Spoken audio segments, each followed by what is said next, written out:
નમસ્કાર વિદ્યાર્થી મિત્રો, આજે આપણે સ્વાધ્યાય 13.1 જોઈએ એ પહેલાં તમે બધાએ અગાઉ મેં જે લેક્ચરની અંદર સૂત્રો સમજાયા હતા એ બધા યાદ કરી લીધા હશે. હવે એ બધા સૂત્રોનો આપણે પ્રેક્ટિકલ ઉપયોગ કઈ રીતે કરી શકાય એ જોઈએ. તો સ્વાધ્યાય 13.1 એની અંદર પહેલો દાખલો છે, દાખલા નંબર 1, જેની અંદર આપેલું છે કે બે ઘન પૈકી પ્રત્યેકનું ઘનફળ 64 સેન્ટીમીટર ક્યુબ. બે ઘન આપેલા છે, ઘન એટલે સમઘન સમજવાના. દરેકનું ઘનફળ 64 સેન્ટીમીટર ક્યુબ આપેલું છે. એટલે ઘનનું ઘનફળ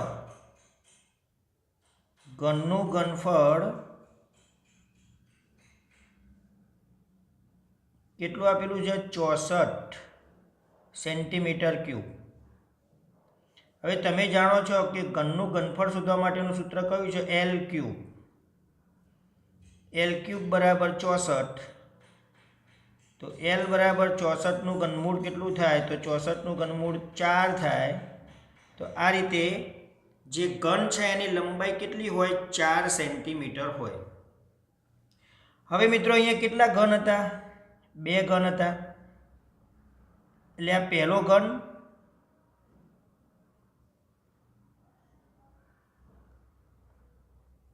અને બીજો ઘન એની જોડે જ મૂકી દેવાનો, એટલે બની જાય લંબઘન. તો બે ઘનને પાસે મૂકવાથી લંબઘન બની જાય. તો તમે મિત્રો અહીંયા આગળ વિચારો તો જે લંબઘન બને છે એના માટે એની લંબાઈ છે કેટલી થશે? તો 4 પહેલા ઘન માટે, 4 બીજા ઘન માટે. એટલે જે લંબઘન બને છે એના માટે લંબાઈ એલ બરાબર 4 અને 4 8 થાય. તો લંબઘનની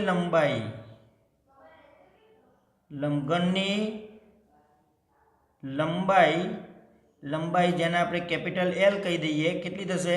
8 સેન્ટીમીટર. પહોળાઈ અને ઊંચાઈ, તો લંબઘનની પહોળાઈ બી 4 જ રહેવાની. લંબઘનની ઊંચાઈ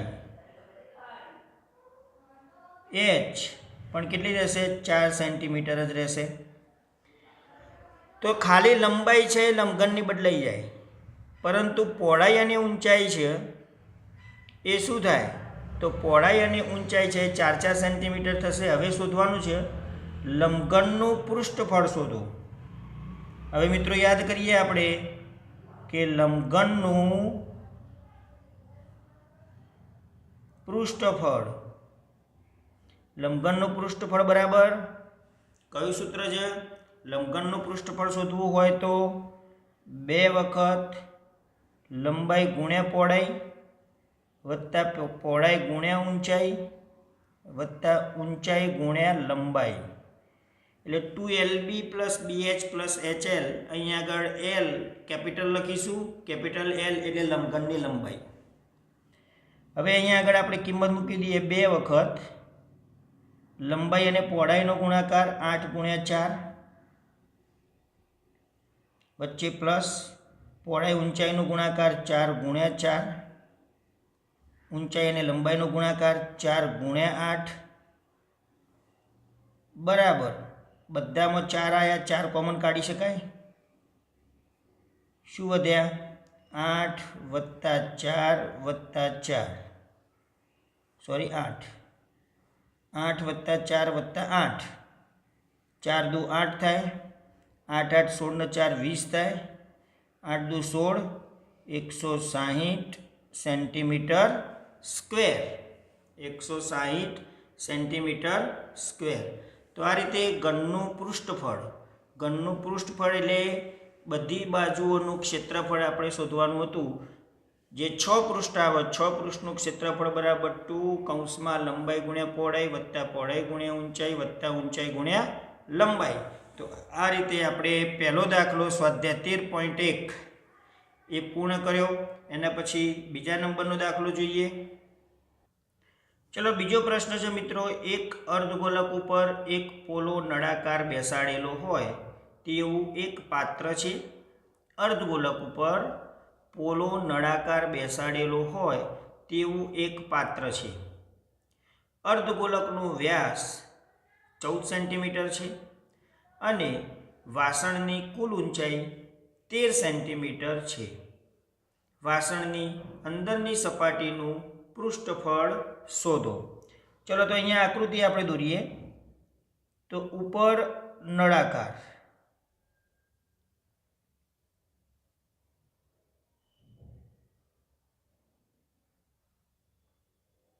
તો આ નળાકાર છે ઉપર,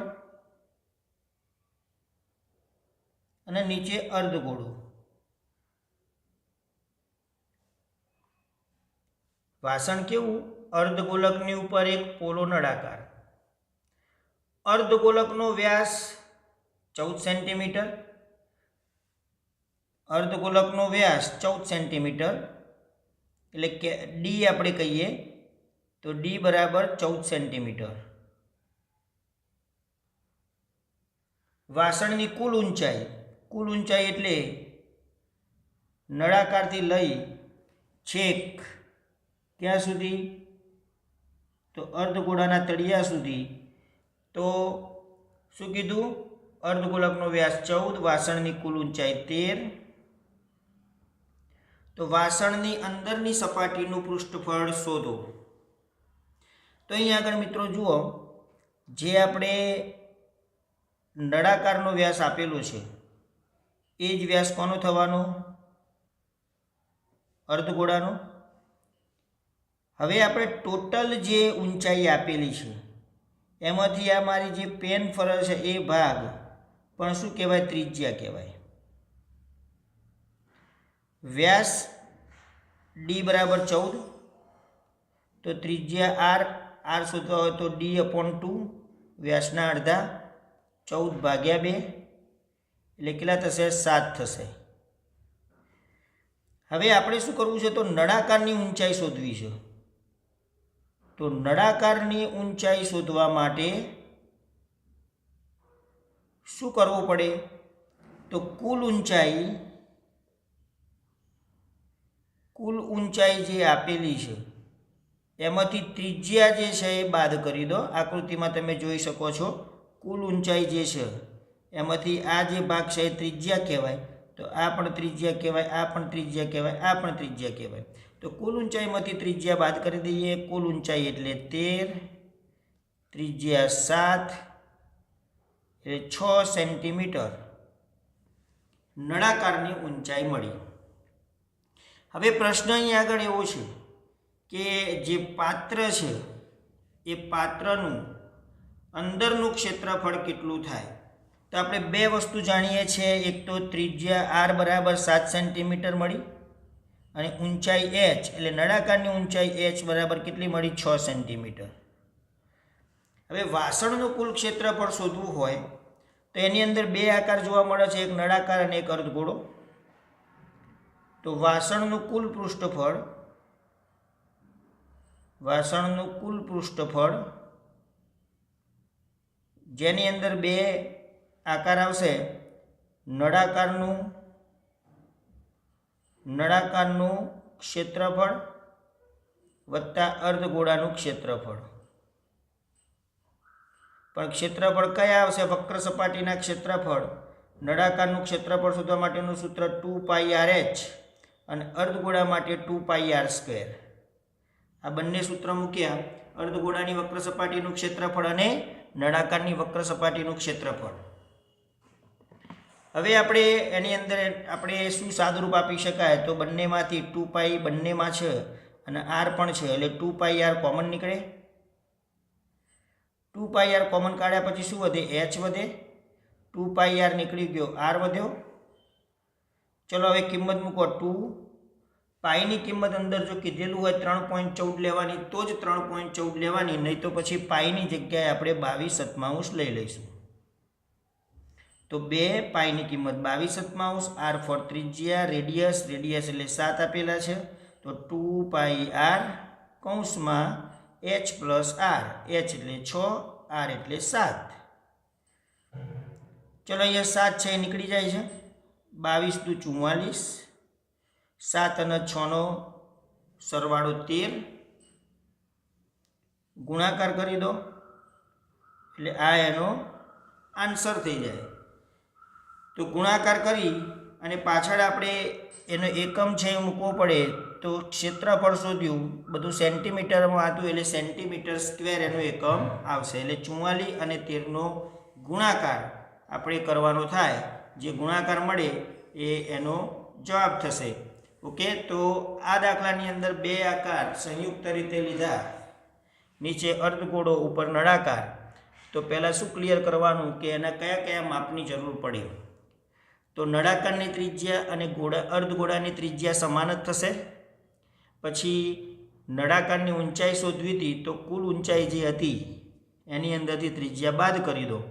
પછી બંનેના ક્ષેત્રફળનો સરવાળો, બંનેના વક્ર સપાટીના ક્ષેત્રફળ નળાકાર માટે 2πrh અને અર્ધગોળા માટે 2πr², 2πr common, r + h વધે.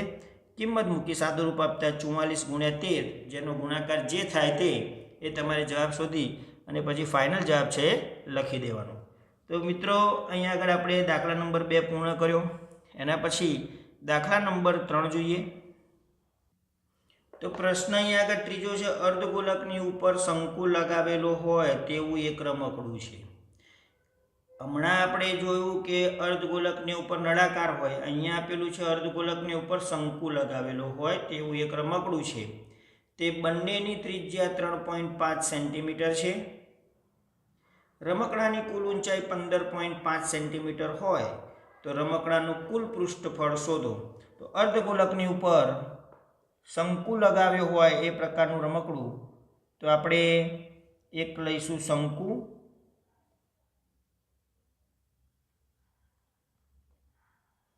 અને નીચે આપણે લઈશું અર્ધગોળો. શંકુ અને અર્ધગોળો. અર્ધગોલકની ઉપર શંકુ લગાવેલો હોય એવું એક રમકડું છે. બંનેની ત્રિજ્યા 3.5, એટલે ત્રિજ્યા તો આપેલી છે r બરાબર 3.5 સેન્ટીમીટર. રમકડાની કુલ ઊંચાઈ 15.5,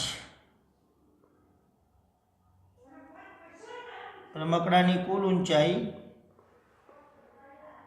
કેટલી આપેલી છે તો 15.5.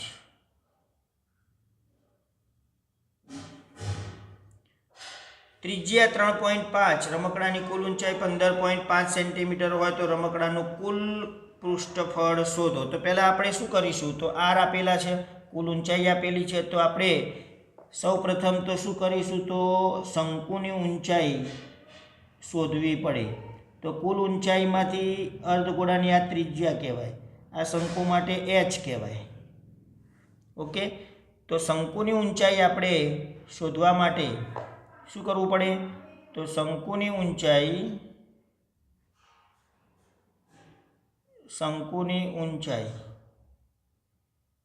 શોધવા માટે 15.5 એટલે કુલ ઊંચાઈ માઇનસ ત્રિજ્યા 3.5. તો 15માંથી 3 જાય તો 12 સેન્ટીમીટર શંકુની ઊંચાઈ મળે. હવે આપણો અહીંયા આગળ પ્રશ્ન શું છે, રમકડાનું કુલ પૃષ્ઠફળ. રમકડાનું કુલ પૃષ્ઠફળ એટલે શંકુની વક્ર સપાટીનું ક્ષેત્રફળ, જેનું સૂત્ર πrl આવે. πrl આપ્યો નથી એટલે l પહેલાં તો આપણે શોધવો પડે. તો સૂત્ર મિત્રો કયું હતું, તો l² = r² + h². r² 3.5 નો વર્ગ, h નો વર્ગ એટલે 12 નો વર્ગ.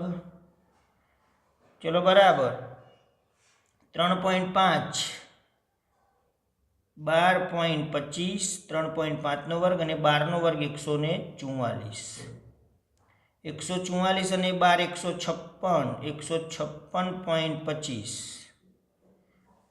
156.25.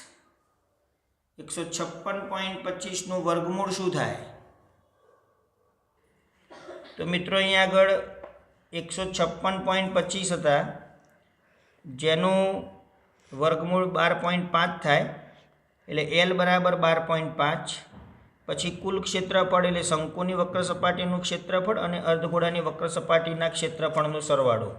શંકુની વક્ર સપાટીનું ક્ષેત્રફળ πrl અને અર્ધગોળાની વક્ર સપાટીનું ક્ષેત્રફળ 2πr². બંનેમાંથી πr છે કોમન નીકળી જાય. શું વધ્યું? તો l + 2r. પાઈની કિંમત, આરની કિંમત 3.5, l એટલે 12.5 શોધ્યા અને 2r એટલે ત્રિજ્યાના બમણા 7. 22 3.5ની જગ્યાએ 35 મૂકી દો એટલે છેદમાં 10 મૂકી દેવાના. 22 × 35 ભાગાકારમાં 7 × 10.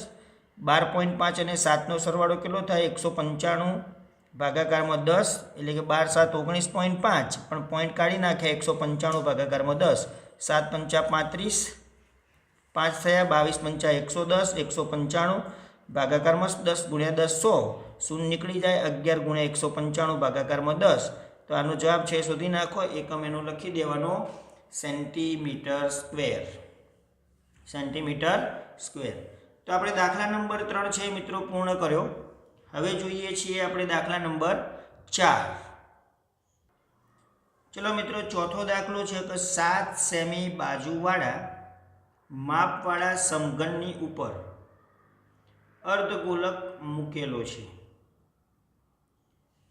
તો અર્ધગોલકનો મહત્તમ વ્યાસ શું હોઈ શકે અને આ રીતે બનેલા પદાર્થનું કુલ પૃષ્ઠફળ શોધો. શું કીધું અહીંયા આગળ? દાખલા નંબર 4, જેની અંદર એવું કીધું કે 7 સેમી બાજુવાળો સમઘન છે અને એની ઉપર અર્ધગોળો મૂકવાનો. તો અર્ધગોળાનો મહત્તમ વ્યાસ શું હોઈ શકે? એટલે આપણે એક કામ કરીએ મિત્રો કે આ આપણે જે સમઘન છે એની આ ઉપરની સપાટી છે. આ રીતે દરેક બાજુનું માપ 7 છે. તો મોટામાં મોટો તમે અર્ધગોળો મૂકશો તો અર્ધગોળાનો ઉપરનો ભાગ હોય એ આ રીતે જે ભાગ છે હોય એટલે ઉપરનો ભાગ છે એ આ રીતે થશે. એને નીચે જે સપાટી છે એના ઉપર આટલું ક્ષેત્રફળ છે અને ઉપરની બાજુ આ રીતે અર્ધગોળો હોય તો સમઘનની ઉપર અર્ધગોળો. તો અર્ધગોળાનો વ્યાસ શું હોઈ શકે? તો અર્ધગોળાનો વ્યાસ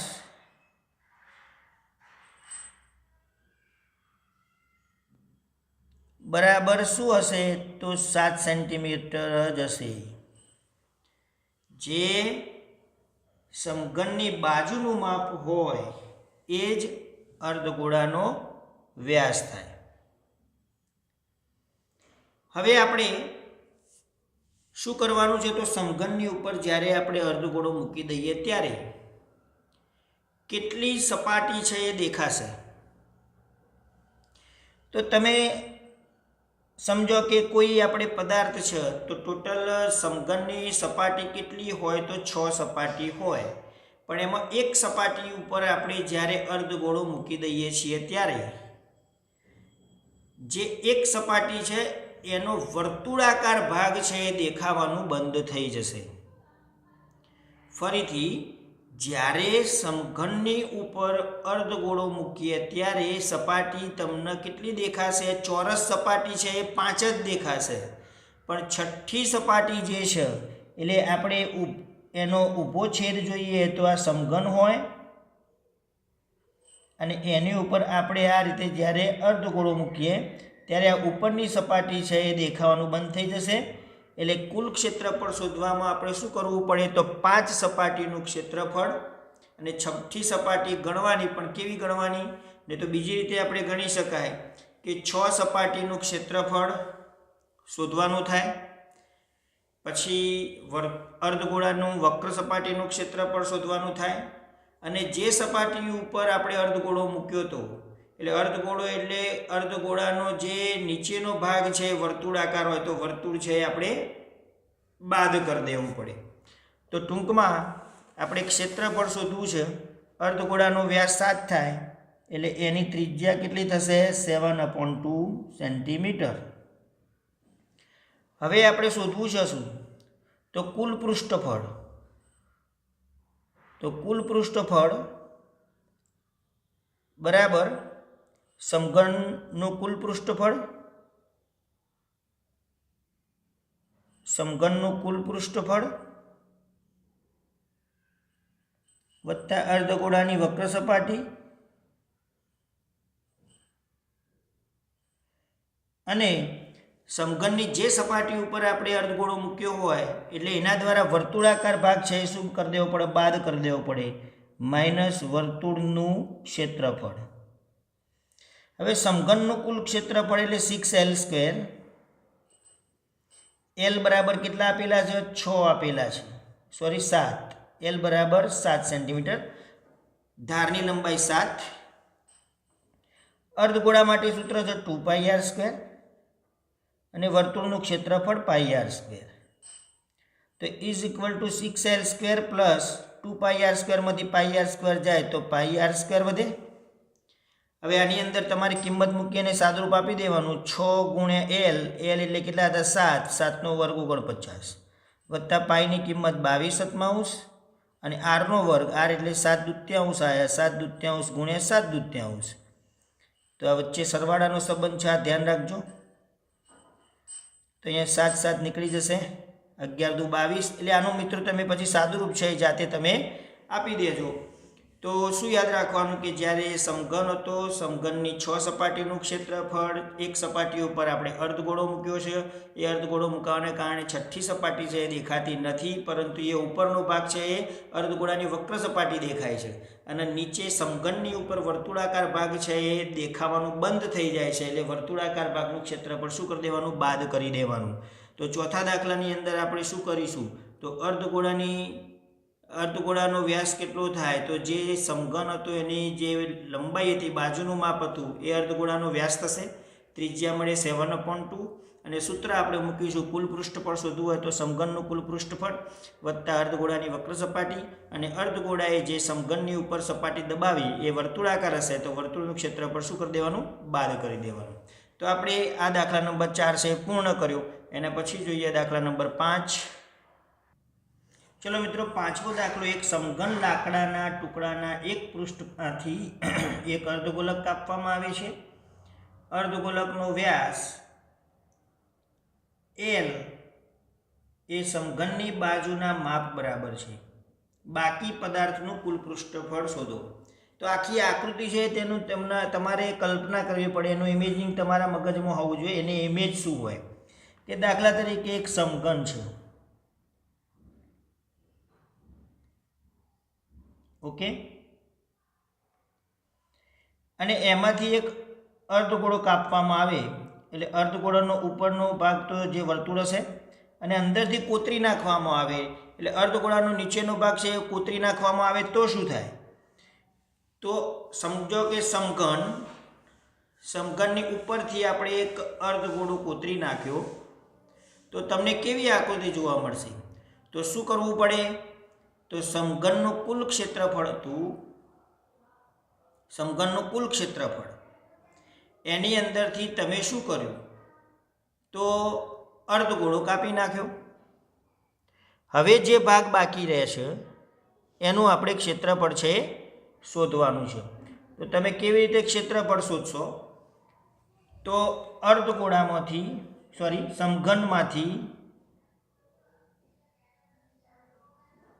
સમઘન લાકડાના ટુકડાના એક પૃષ્ઠમાંથી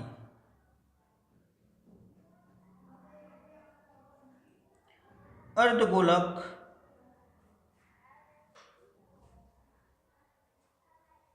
કાપવામાં આવે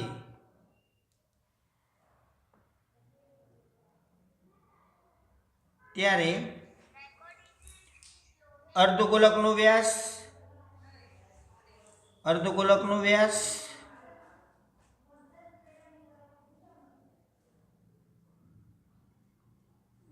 બરાબર એલ, તેથી ત્રિજ્યા આર બરાબર L/2 એટલે કે વ્યાસના અડધા અર્ધગોલકનો વ્યાસ કેટલો? તો સમઘનની બાજુનું માપ બરાબર. એટલે આપણે શું કરવાનું? તો કેટલી પૃષ્ઠ તમને દેખાશે કમ્પ્લીટ? તો 5 પૃષ્ઠો કમ્પ્લીટ દેખાશે. અને જે છઠ્ઠી પૃષ્ઠ હતી એની અંદરથી આપણે અર્ધગોળો કાપી નાખ્યો છે. એટલે 6l² એટલે સમઘનનું કુલ ક્ષેત્રફળ, એમાંથી અર્ધગોળાની વક્ર સપાટીનું ક્ષેત્રફળ એટલે અંદરથી આપણે કાપી નાખ્યું. એટલે એટલું શું કરવું પડે? બાદ કરવું પડે. મિત્રો, આપણે જ્યારે સમઘનમાંથી અર્ધગોળો કાપ્યો ત્યારે એની 5 સપાટીનું ક્ષેત્રફળ 5l². જે છઠ્ઠી સપાટી છે એ તમને છઠ્ઠી સપાટીમાંથી વર્તુળાકાર ભાગ છે કપાયેલો જોવા મળશે, અને વર્તુળા ભાગની અંદર અર્ધગોળા જેવું દેખાય એટલે એ એની વક્ર સપાટી થાય. આખી આકૃતિ છે તમારે મગજમાં ફિટ કરવી પડશે. 5 સપાટી તો કુલ ક્ષેત્રફળ, એક સપાટીને કોતરીને આપણે અર્ધગોળો બનાવ્યો, 5 સપાટીને કંઈ કશું કર્યું નથી તો 5l². પછી જે છઠ્ઠી સપાટી હતી l², એમાંથી વર્તુળાકાર ભાગ છે એ કાપેલો છે. એટલે વર્તુળાકાર ભાગ એટલે πr² એમાંથી બાદ કરી દેવાનો. 5l² 5 સપાટીનું ક્ષેત્રફળ. છઠ્ઠી સપાટી છે એ કેવી છે? તેમાંથી વર્તુળા ભાગ છે એ કાપેલો છે, અને એ વર્તુળા ભાગની નીચે અર્ધગોળો કોતરેલો છે. એટલે અર્ધગોળાની વક્ર સપાટીનું ક્ષેત્રફળ 2πr². એટલે શું થાય? તો 5l² + l² 6l². 2πr² માંથી πr² જાય એટલે વધે +πr² is equal to 6l² + πr એટલે કેટલા? તો l/2 એનો સ્ક્વેર, તો is equal to 6l² + πl²/4. l² common કાઢી દો, કેટલા વધે? 6 + π/4. આટલો એનું કુલ ક્ષેત્રફળ મળે. l² 6 + π/4. કદાચ લસા લેવો હોય તો લસા લઈને પણ તમે લખી શકો કે 4 લસા થાય તો 4 × 6 = 24. l²/4 લસા 6 × 24, π + 24. આ રીતે પણ તમે લખી શકો. તો વિદ્યાર્થી મિત્રો, દાખલા નંબર 5 સુધી આપણે સ્વાધ્યાય 13.1ની અંદર જોયું. આખી આકૃતિ જે 5મા નંબરના દાખલાની હતી એ તમારા મગજમાં ફિટ કરવી પડે. એક સમઘનની એક પૃષ્ઠની અંદરથી આપણે અર્ધગોળો કોતરી નાખો. પછી શું દેખાય? તો 5 સપાટી આખી દેખાશે 5l². છઠ્ઠી સપાટી આખી નહીં દેખાય, એમાંથી વર્તુળ છે ઓછું દેખાશે. એટલે આપણે શું કરવાનું? છઠ્ઠી સપાટીમાંથી વર્તુળનું ક્ષેત્રફળ બાદ કરી દેવાનું. પણ એ જે વર્તુળ હતું એની અંદરના ભાગમાં પણ અર્ધગોળો કોતરેલો છે, એટલે અર્ધગોળાની વક્ર સપાટીનું ક્ષેત્રફળ એટલે કે 2πr² છે એની અંદર એડ કરી દેવાના. તો 5મો દાખલો છે થોડું આકૃતિ જે છે એ મગજમાં થોડી ક્લિયર કરી અને પછી દાખલો છે ગણજો. તો આપણે 5 દાખલા સુધી કમ્પ્લીટ આપણે પૂર્ણ કર્યા. હવે પછીના લેક્ચરની અંદર જે બીજા દાખલા છે એ પણ આપણે પૂર્ણ કરીશું. ઓકે, તો આની તમે થોડી પ્રેક્ટિસ કરી દેજો. હજુ પણ સૂત્રો યાદ ના કર્યા હોય તો સૂત્રો પણ જોઈ લેજો. ફરીથી આપણે નવા લેક્ચર સાથે મળીશું. Bye bye.